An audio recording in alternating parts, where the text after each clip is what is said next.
It seems like a lot saying 50 months and everything like that, but it's not really a lot, not at all, bro. It's not a lot at all.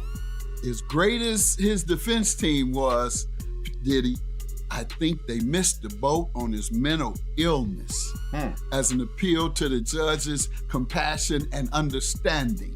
He admitted earlier that he was bipolar, so you need to lean into that because bipolar is exactly the behavior he exhibited. Sean Diddy Combs has just been sentenced to 4 years in prison, and everything collapsed in an instant.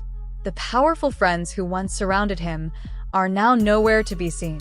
In a moment that stunned the courtroom, even his own family reportedly walked out smiling, leaving Diddy completely alone for the first time in his life. The reactions were immediate and brutal. 50 Cent spoke out, Gene Deal weighed in, and even Cassie's name resurfaced as the internet exploded. But what shocked people the most was what happened next. Sources say Diddy broke down, crying and begging the judge for mercy. The untouchable mogul, reduced to pleading for his future. So what were Diddy's final words to the judge? And is this truly the end of his empire, or just the beginning of his downfall? This was a very long sentencing hearing which Sean Combs himself, once larger than life, was left begging for mercy, standing at the defense table, telling the judge that he's a changed man, apologizing for his behavior.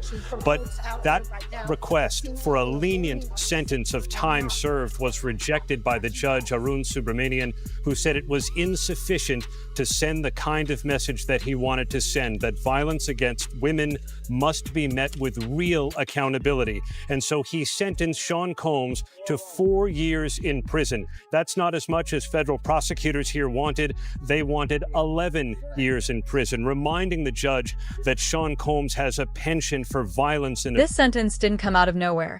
It came nearly 2 years after federal raids tore through Diddy's mansions and the release of explosive tapes that exposed just how dark and depraved Hollywood's inner circle really is. Then came the conviction that changed everything. Just months ago, Diddy was found guilty on charges of transporting individuals across state lines for the purpose of prostitution, a case that carried devastating consequences. Suddenly, he wasn't just fighting for his reputation anymore. He was staring down nearly 20 years in prison. His defense desperately pushed for parole, while prosecutors demanded an 11-year sentence. What followed was a courtroom battle that sealed his fate and marked the most dramatic fall of his career. Sean Diddy Combs will be sentenced to 50 months in prison. That is 50 months in prison. Far less than the 11 years requested, far more than the 14 months. He will not walk out of the door behind me in the courtroom today. He will not be a free man for 50 months. The judge says, which is a little shy of 4.25 years. This is a serious sentence that reflects the gravity of your crimes and conducts.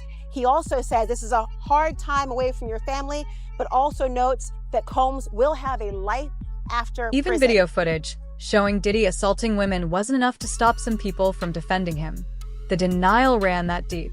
But now, with Diddy finally behind bars, one person can breathe again, Cassie.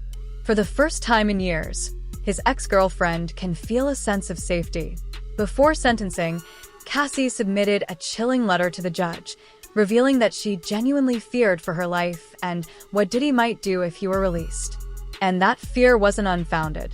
Nearly every witness in this case reported receiving direct calls from Diddy himself, urging them to stay silent.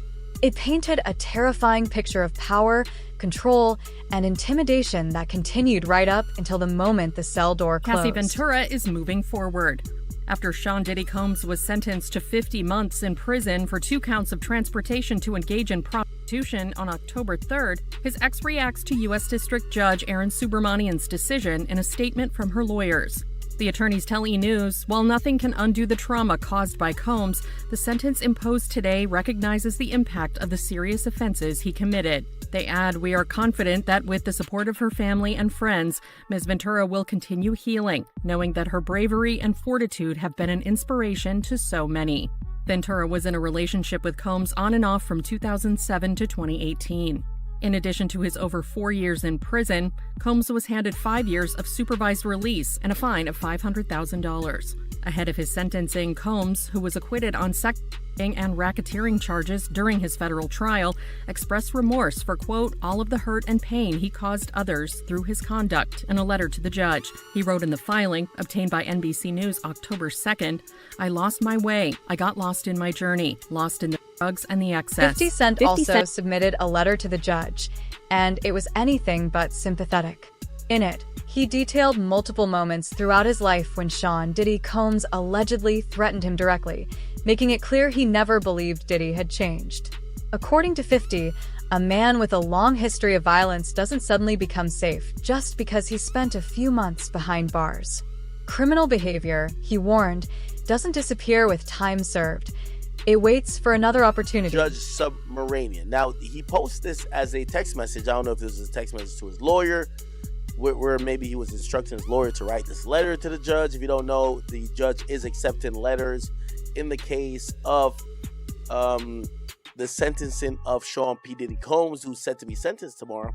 And 50 Cent decided to write his letter to the judge as well. If you don't know, at this point, I think it's abundantly clear that 50 Cent is the baby father of the child that belongs to not only 50, but the woman that is identified as Jane Doe. That woman, I think we now know, is Daphne Joy. So Daphne Joy's baby daddy is 50 Cent. So maybe there's a reason and there's some relevance here to have somewhat of a letter be judge. Well, one of the two victims, or the main two victims, which is victim one we all know is Cassie. Victim two is known as Joy. Who's Daphne Joy's baby father? 50 Cent. So he writes a letter and he's Judge Pomeranian. I've had a dispute with Puffy for over 20 years. He's very dangerous. Multiple times I have heard from my life. I think you should consider this, Your Honor, before unleashing him on them.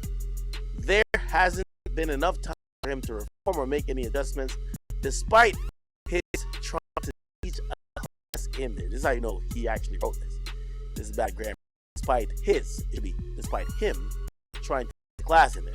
As you're already aware, the government has spent a maximum amount of money employing federal agencies appear to be an army in two locations simultaneously. Later, his sons, who's dealing with his own R-word allegations. Wow. That feds had his wrong house. Anyway, they're going to return to hire more male workers. Most of the baby oil away from the public, and babies need my Netflix doc on this scandalous But the most subject. shocking reaction didn't come from the public. It came from Diddy's own children. Just before sentencing, they pleaded directly with the judge, begging for mercy and painting a completely different picture of Sean Diddy Combs than the one revealed in court.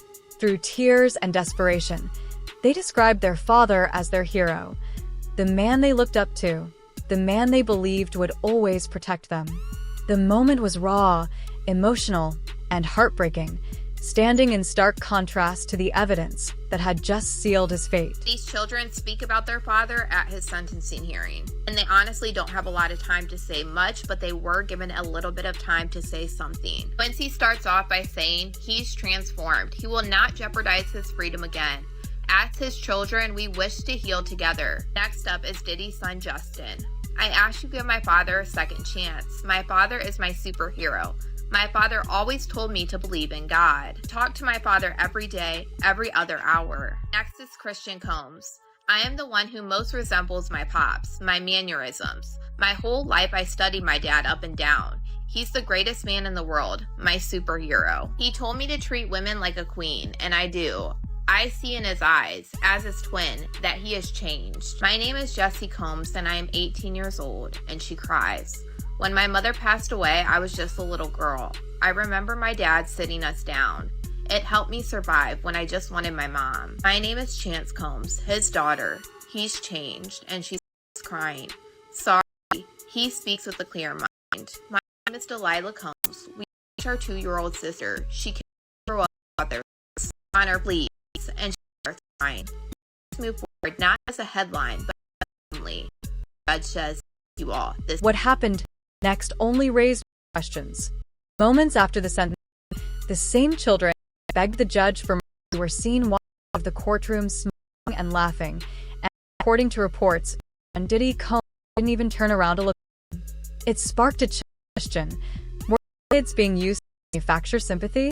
Prosecutors watched as Diddy's legal team tried everything, rolling out an emotional video portraying him as a loving father, even so far to label him a civil rights leader who uplifted the community and broke barriers in hip-hop.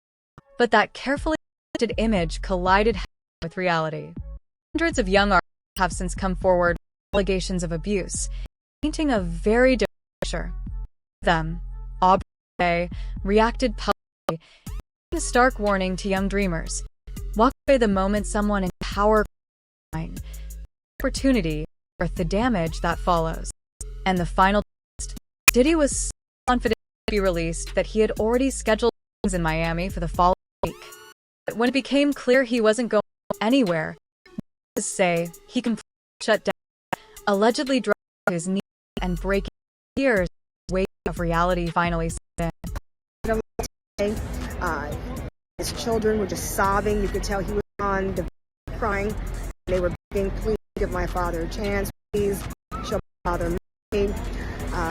And then he turned around. He told his kids he failed them. He cried. Turned on his mom. He said, I failed you. I cried. He kind of just exasperatedly put his head in his hands.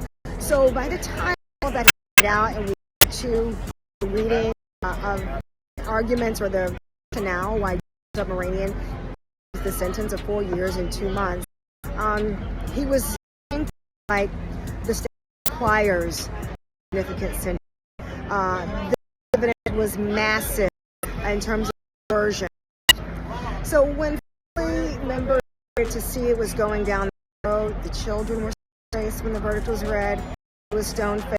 The only person who really showed was Dana Tran, his youngest child.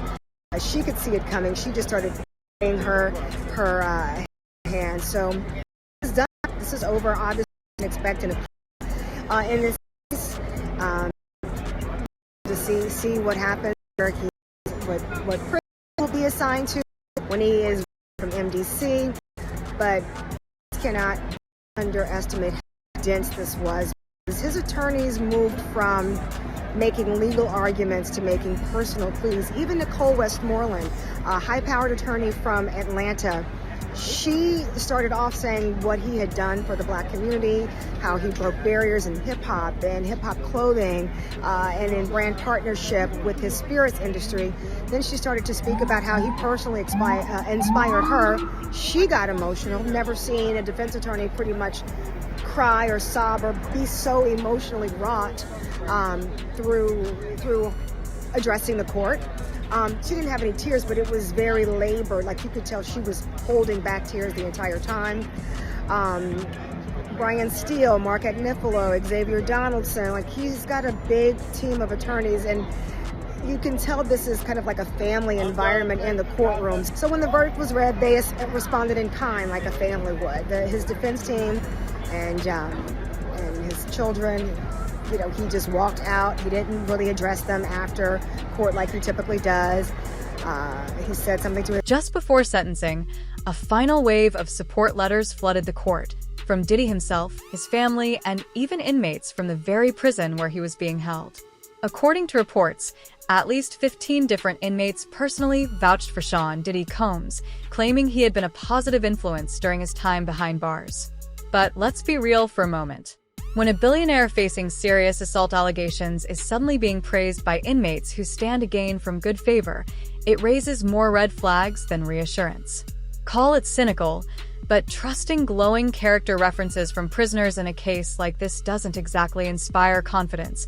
It only deepens the doubts. Prosecutors are asking for a substantial sentence of just over 11 years, writing it's needed because Combs is unrepentant, that he largely conceded his conduct, the violence, domestic abuse, drug use, and distribution, and bribery. Former girlfriend Cassie Ventura, who testified at trial, submitted a victim impact letter that reads in part, quote, "My worries that Sean Combs or his associates will come after me and my family is my reality." She says they moved, and she is, quote, "keeping as private and quiet as I possibly can because I am so scared that if he walks free, his first actions will be swift retribution towards me and others who spoke up about his abuse at trial." We spoke with attorney Rich Schoenstein, who is not involved in the case. Combs has no prior criminal history, and the U.S. Probation Department recommends a sentence range of 5 to 7 years. I think that's probably the right range. I don't think he's going to get a short sentence like the defense wants, and I also don't think he's going to get the maximum. So I think that middle ground is where most people expect us to go, but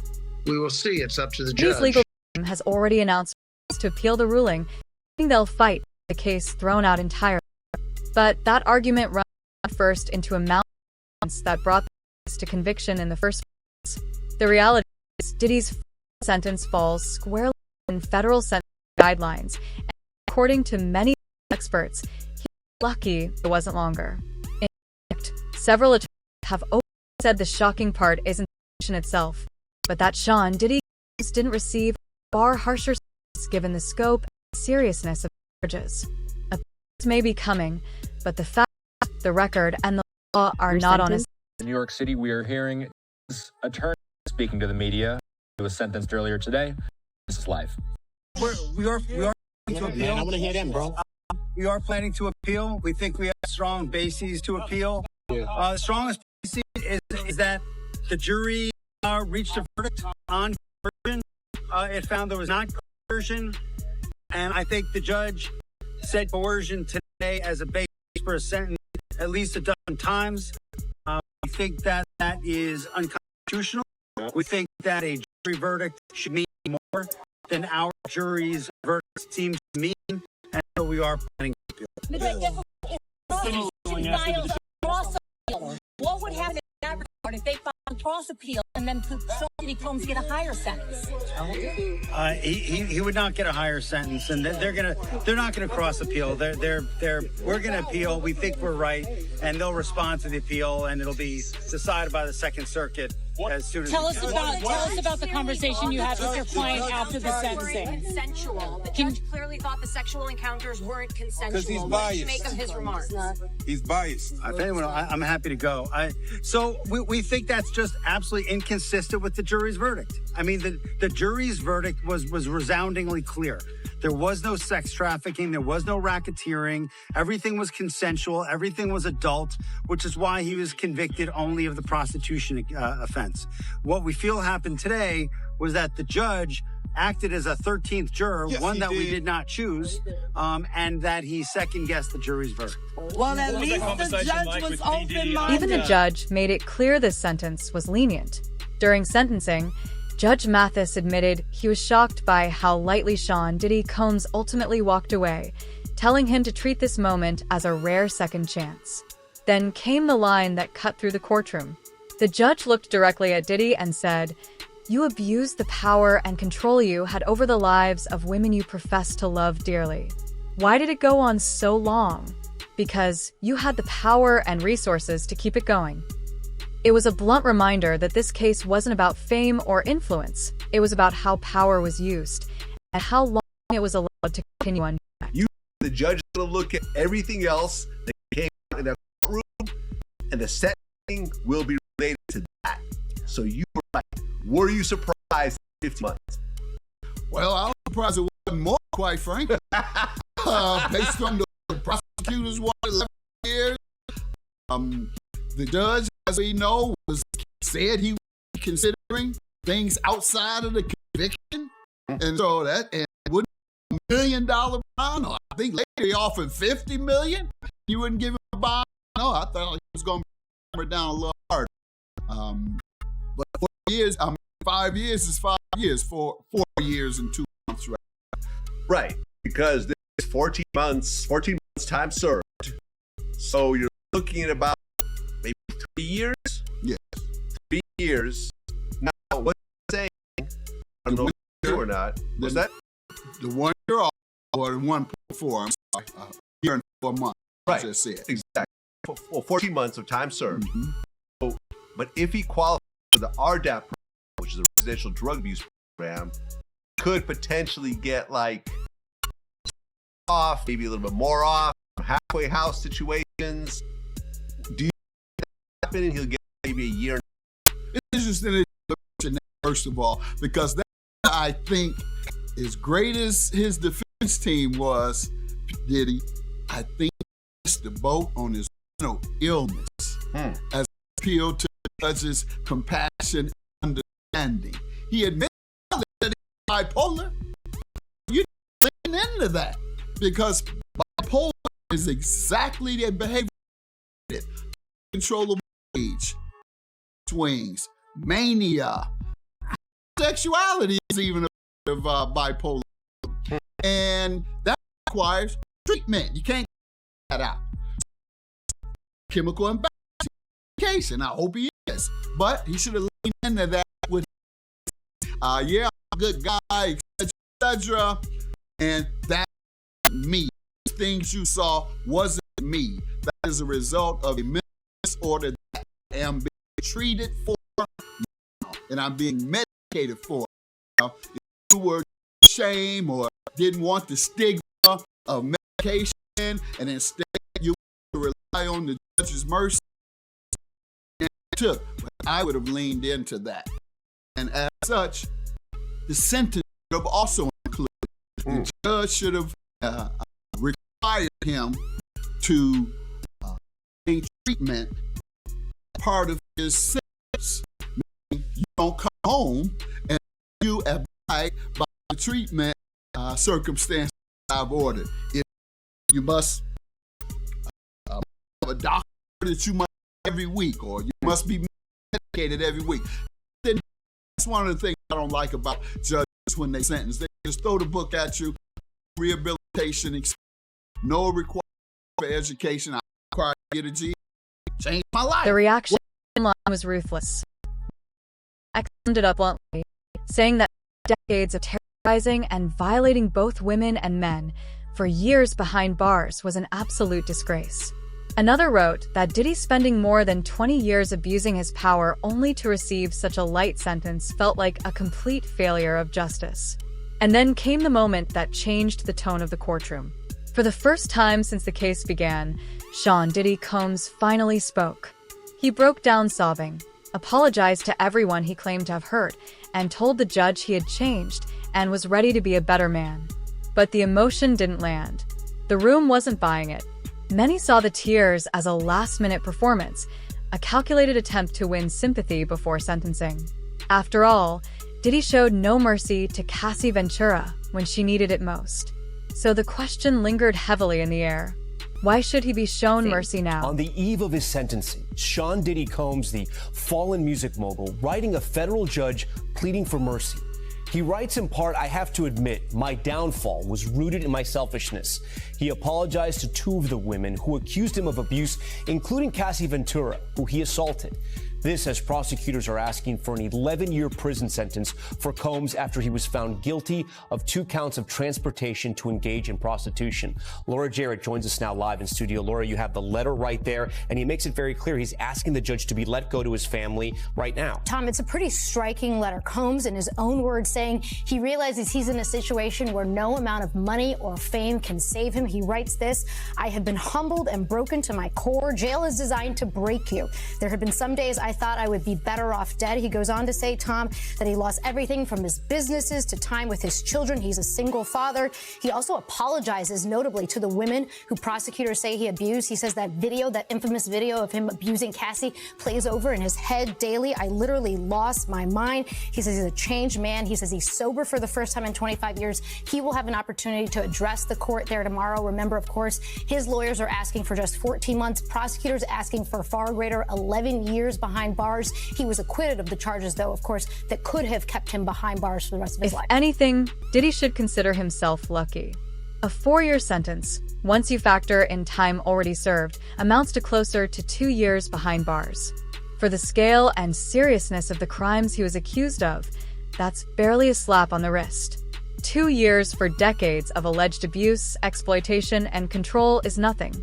And if Diddy were truly remorseful, there's one question that destroys that narrative entirely. Why was he still engaging in so-called freak-offs, even on the very day of his arrest, after federal raids had already hit his mansions? That's not shame. That's entitlement. In the end, Sean Diddy Combs didn't get buried by the system. He escaped with far less time than many believe he deserved. It is exactly what I said on my show. I said Diddy gonna end up doing 24 months in prison. The judge gave him 50 months, but you gotta realize he already had 14 months in it, practically. And he's going to get credit for 2 months of that 14 months. That give him 16 months. He's gonna do 24 months, which is gonna give him about 30 months, because he only had to do 85% in the feds, and he goes to probably a halfway house. So he got off like a fat rat in a cheese factory. But for a dude like Diddy going to jail and spending all that time, you know, I'm not saying it's gonna be rough or nothing like that, because his former president of Bad Boy, Kirk Burrows, with the federal jail. You understand? Lil' Kim with the federal jail. So, you know, because the type of dude he is, you know, he'll make it, he'll be all right. And plus they're gonna send him to a camp, bruh. He'll be in somebody's camp or somebody's dormitory, whereas that it'll be real light for him. So, you know, he'll see the streets back again in 24 months. He'll be out within 2 years. It seems like a lot saying 50 months and everything like that, but it's not really a lot, not at all, bro. It's not a lot at all.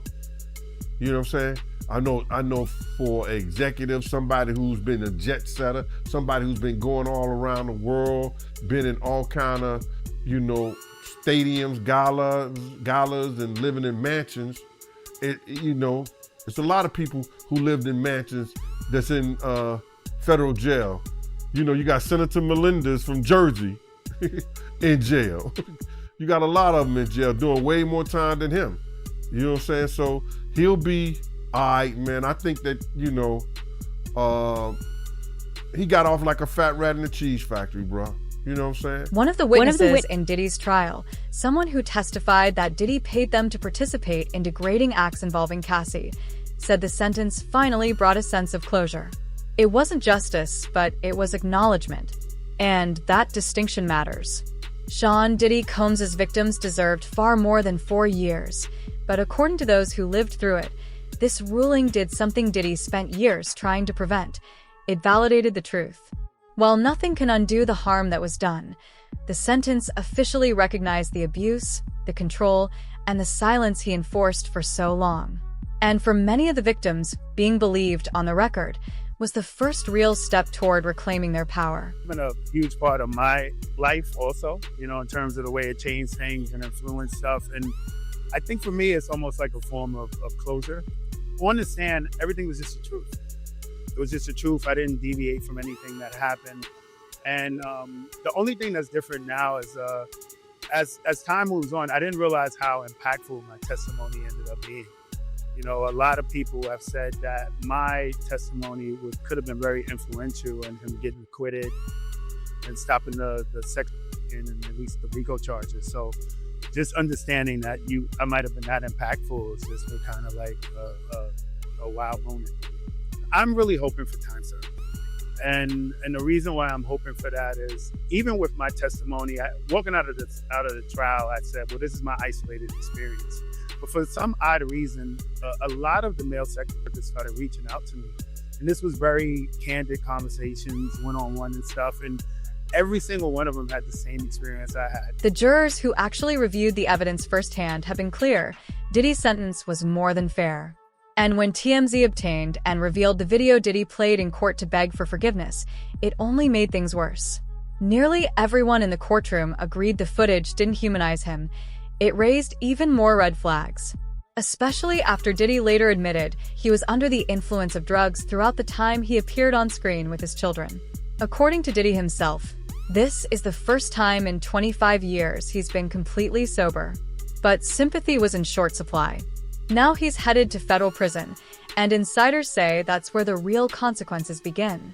His time behind bars won't be easy, and many believe that's what he fears most. In the end, it wasn't the system that destroyed Sean Diddy Combs, it was his own ego. So what do you think? Does Diddy deserve a second chance? Or is this sentence only the beginning of what's coming next? Drop your thoughts in the comments. And if you want to stay locked in on every new development in this case, make sure to like, subscribe, and turn on notifications so you don't miss what happens next.